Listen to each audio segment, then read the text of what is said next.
تو ایک نوجوان کو جس کا ایک پیر کٹا ہوا باہر پڑا تھا، اس کا جسم کیڑوں کی خوراک بنا ہوا تھا۔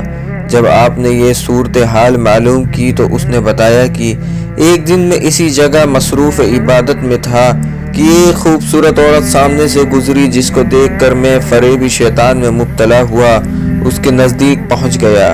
اس وقت ندا آئی کہ اے بغیرت، 30 سال خدا کی عبادت و اطاعت میں گزار کر آج شیطان کی عبادت کرنے چلا ہے۔ لہٰذا میں نے اسی وقت اپنا ایک پیر کاٹ دیا کہ گناہ کے لیے پہلا قدم اسی پیر نے بڑھایا تھا۔ پھر بتائیے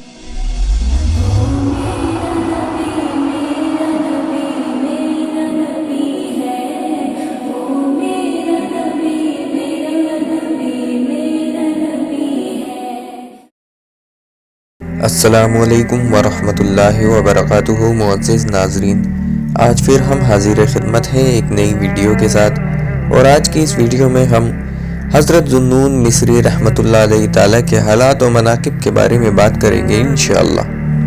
اس لیے ویڈیو کو پورا دیکھیں اور چینل کو سبسکرائب کریں۔ آپ سلطان معرفت اور بحر توحید کی شاناور تھے، عبادت و ریاضت سے مشہور زمانہ ہوئے، لیکن اہل معرفت ہمیشہ آپ کے زندیق کہہ کر آپ کی بزرگی و عظمت سے منکر رہے۔ آپ نے بھی کبھی کسی پر اپنے اوصاف کے اظہار کی زحمت نہ فرمائی، جس کی وجہ سے تایات آپ کے حالات پر پردہ پڑا رہا۔ آپ کے تائب ہونے کا واقعہ عجیب و غریب ہے۔ وہ یہ ہے کہ کسی شخص نے آپ کو خبر پہنچائی کہ فلاں مقام پر ایک نوجوان عابد ہے۔ جب اس سے نیاز حاصل کرنے پہنچے تو دیکھا کہ وہ ایک درخت پر الٹا لٹکا ہوا ہے، اپنے نفس سے مسلسل یہ کہہ رہا ہے کہ جب تک تو عبادت الہی میں میری ہم نوائی نہیں کرے گا، میں تجھے یوں ہی اذیت دیتا رہوں گا حتیٰ کہ تیری موت واقع ہو جائے۔ یہ واقعہ دیکھ کر آپ کو اس پر ایسا ترس آیا کہ رونے لگے۔ جب نوجوان عابد نے پوچھا کہ یہ کون ہے؟ بے معصیت کار ترس کھا کر رو رہا ہے۔ یہ سن کر آپ نے اس کے سامنے جا کر سلام کیا اور مزاج پرسی کی۔ اس نے بتایا کہ چونکہ یہ بدن عبادت الہی پر آماد نہیں ہے، اسی لیے یہ سزا دے رہا ہوں۔ آپ نے کہا کہ مجھے تو یہ گمان ہوا کہ شاید تم نے کسی کو قتل کر دیا ہے یا کوئی عظیم گناہ سرزد ہو گیا ہے۔ اس نے جواب دیا کہ تمام گناہ مخلوق کے اختلاف کی وجہ سے جنم لیتے ہیں، اس لیے میں مخلوق سے رسم و راہ کو بہت بڑا گناہ سمجھتا ہوں۔ آپ نے فرمایا کہ تم تو واقعی بہت بڑے زاہد ہو۔ اس نے جواب دیا کہ اگر تم کسی بڑے زاہد کو دیکھنا چاہتے ہو تو سامنے کے پہاڑ پر جا کر دیکھو۔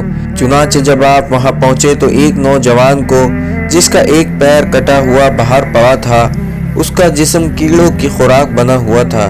جب آپ نے یہ صورتحال معلوم کی تو اس نے بتایا کہ ایک دن میں اسی جگہ مصروف عبادت میں تھا کہ ایک خوبصورت عورت سامنے سے گزری، جس کو دیکھ کر میں فریبی شیطان میں مبتلا ہوا اس کے نزدیک پہنچ گیا۔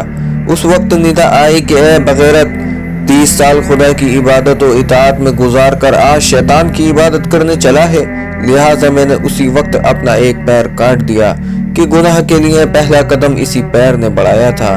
پھر بتائیے کہ آپ مجھے گناہ گار کے پاس کیوں آئے ہیں؟ اگر واقعی آپ کو کسی بڑے زاہد کی ضرورت ہے تو اس پہاڑ کی چوٹی پر چلے جائیے، لیکن جب بلندی کی وجہ سے آپ کو پہنچنا ناممکن ہو گیا تو اس نوجوان نے خود ہی ان بزرگ کو قصہ شروع کر دیا۔ اس نے بتایا کہ پہاڑ کی چوٹی پر جو بزرگ ہیں، انہیں ایک دن کسی نے یہ کہہ دیا کہ روزی محنت سے حاصل ہوتی ہے۔ بس اس دن سے انہوں نے عہد کر لیا کہ جس روزی میں مخلوق کا ہاتھ ہوگا وہ استعمال میں نہیں کروں گا۔ جب بغیر کچھ کھائے ہوئے کچھ دن گزر گئے تو اللہ تعالیٰ نے شہد کی مکھیوں کو حکم دے دیا کہ ان کی گرد جمع رہ کر انہیں شہد مہیا کرتی رہے، چنانچہ ہمیشہ وہ شہد کے استعمال کرتے۔ یہ سن کر حضرت ذو النون مصری نے درس عبرت حاصل کیا، اسی وقت سے عبادت و ریاضت کی طرف متوجہ ہو گئے۔ آپ جس وقت پہاڑ سے نیچے اترے تھے تو دیکھا کہ ایک اندھا پرندہ درخت سے نیچے آ کر بیٹھ گیا۔ اس وقت آپ کو خیال آیا کہ نہ جانے اس کا رزق کہاں سے مہیا ہوتا ہوگا، لیکن آپ نے دیکھا کہ اس پرندے نے اپنی چونچ سے زمین کریدی جس میں ایک سونے کی پیالی برآمد ہوئی، اس میں تل بھرے ہوئے تھے، اور دوسری چاندی کی پیالی گلاب کے عرق سے لبریز تھی۔ چنانچہ وہ پرندہ تل کھا کر اور گلاب پی کر درخت پر جا بیٹھا، پیالیاں غائب ہو گئیں۔ یہ دیکھ کر آپ نے بھی اسی دن سے توکل پر کمر باندھ لی، یہ ایقان کر لیا کہ متوکل اللہ کو کبھی تکلیف نہیں ہوتی۔ اس کے بعد آپ نے جنگل کی راہ لی، جہاں آپ نے کچھ قدیمی احباب مل گئے۔ اتفاق سے وہاں ایک خزانہ برآمد ہو گیا جس میں ایک ایسا تختہ تھا جس پر اللہ تعالیٰ کے ارمائے مبارک لکھے تھے۔ جس وقت خزانہ تقسیم ہونے لگا تو آپ نے اپنے حصے میں صرف وہ تختہ لے لیا۔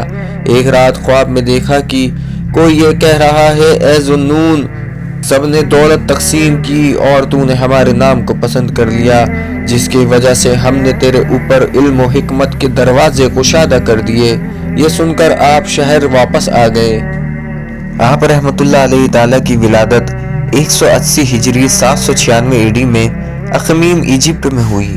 ایک بار آپ ایک کشتی میں سفر کر رہے تھے، اس میں ایک تاجر کے قیمتی موتی کھو گیا۔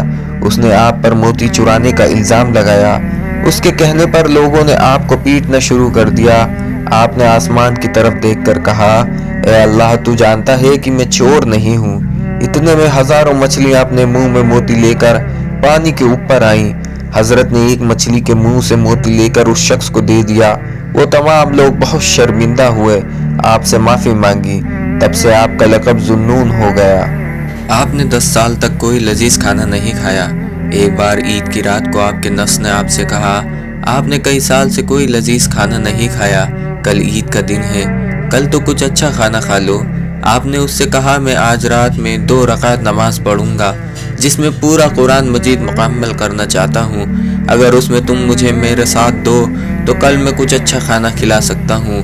آپ نے رات میں 2 رکعت نماز پڑھی جس میں خشوع و خضوع کے ساتھ پورا قرآن مجید مکمل کیا۔ صبح آپ کے نفس نے کہا، آج 10 سال کے بعد اچھا کھانا کھانے کی میری خواہش پوری ہوگی۔ آپ نے کہا، اب تو میں تمہیں اس میں کامیاب نہیں ہونے دوں گا۔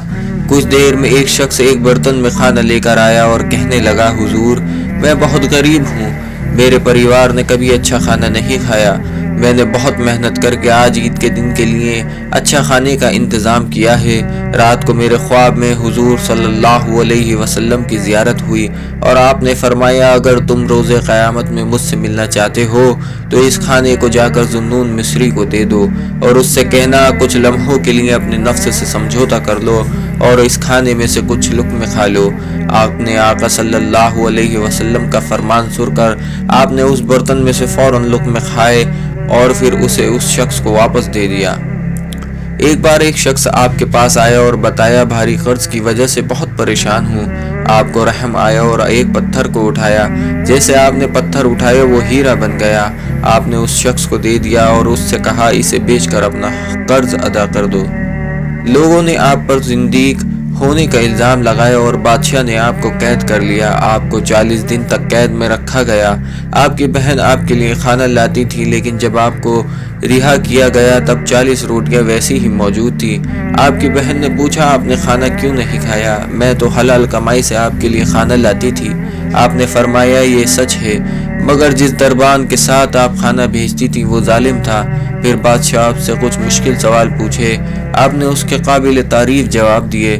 اسے سن کر دربار میں موجود تمام لوگ حیرت میں پڑ گئے اور بادشاہ بھی آپ کا مرید ہو گیا اور آپ کی بہت تعظیم کرنے لگا۔ ایک شخص اولیاء اکرام کا منکر تھا۔ ایک روز اتفاقاً اس کی ملاقات حضرت ذوالنون مصری رحمت اللہ علیہ تعالیٰ سے ہو گئی۔ حضرت نے اسے ایک انگوٹھی دے کر فرمایا، جاؤ کسی نان بائی کے پاس اسے گروی رکھوا جاؤ۔